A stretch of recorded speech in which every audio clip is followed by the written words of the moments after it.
So in the previous segment of the bookshelf, we had time to build a rapport and get to understand Dr. Nkanjeni, her career starting out in Cuba as a medical doctor, and of course it had to be converted or collaborated here in South Africa. Now we speak about her book. It's her debut memoir, and it's titled Chosen Seed of Divine Destiny. Explain to us why this title. All right, The Chosen Seed of Divine Destiny. It's the name that came. Remember when I write my book, I don't write like, oh, today let me write. The Spirit will speak to me, but it's time. And it needs to be at a place where the environment is suitable for the what the Spirit wants me to write about. And then when I finished the book, because the book at first was a fighter's heart, or a heart of a fighter. And then later on, the Spirit said, no, it must be a chosen seed of divine destiny, because it's part one, because people, as you do another part two, part three, they must know where you started from as a seed.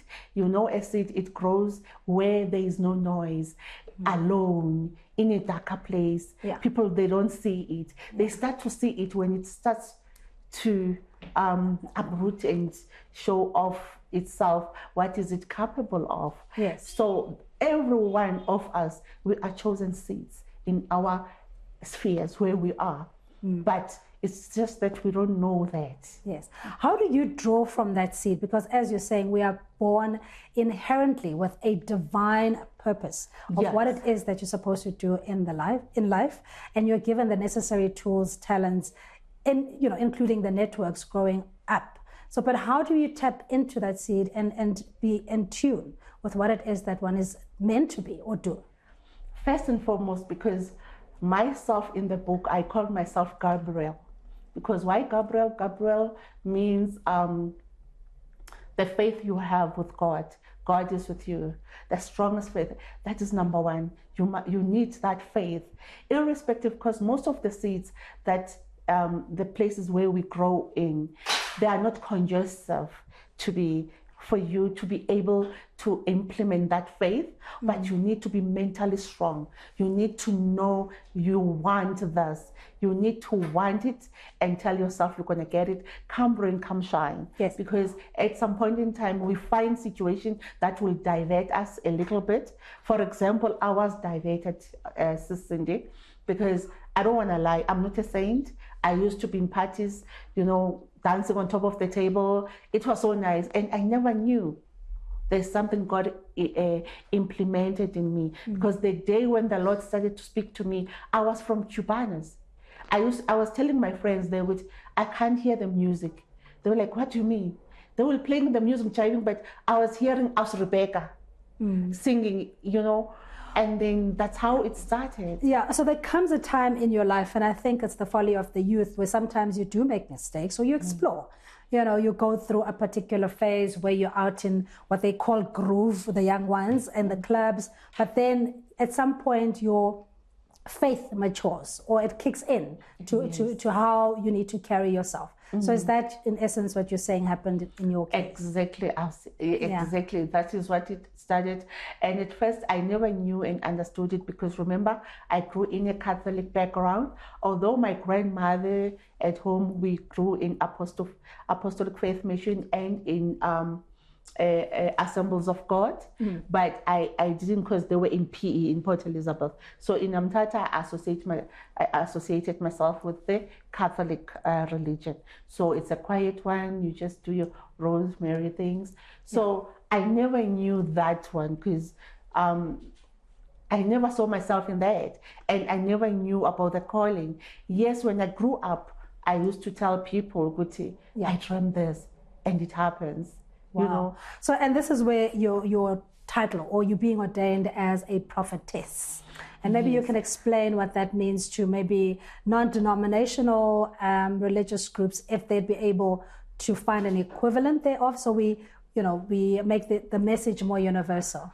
My statement may sound a bit controversial.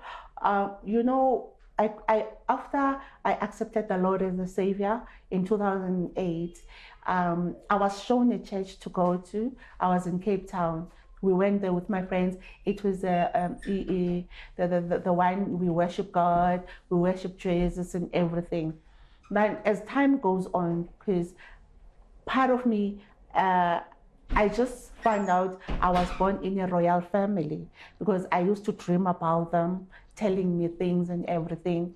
So as a child of God, they used to tell me, Witty, you are born from a royal family. As a result, the name that they gave me on my next book, it's Nozizwe. That means the mother of nations. And then they told me what I need to do. I need to bring forth other kids, other seeds that we still lost. That hence you will hear my song, because it's sort of my piano, because I want to accommodate those lost seeds to say you still have it. Come back and get in tune. The prodigal son or daughter, proverbially. But you just reminded me of the character of Grace in the book. Yes. And this is the mother of Gabriel, right? Grace is the grandmother to Gabriel. And Grace, for Gabriel to be born, there were other challenges that wanted to, have her terminated. Yes. Money was thrown at her feet, and that money disappeared. There's a lot of mystery around the birth of Gabriel. Just give us a snippet of that. Because even now, I still don't understand how did that happen, because I remember I was in Stellenbosch going through hard times, and I'll ask God, why me? I'll cry, and I don't want to lie. I had beautiful friends, supportive friends, and thank to them, because I was going on a depressive stage, because I said maybe I was not meant to be a doctor. And then, Professor Mayosi, may his soul still rest in peace, he came to me and said to me, hello, doctor. Then I said, Prof, please don't call me that. I'm not a doctor. I'm going through hell. And then he said to me, you are a doctor. Even if you can't, I'm coming back to your question. He said to me, I'll tell you something about the bridge. To get to that bridge, if you cannot walk to the bridge, then there's water under the bridge. You swim and you get there. Yeah. Whatever means you do, get there, Mdanam. You are a doctor. You have this. And then he said something, woman of God.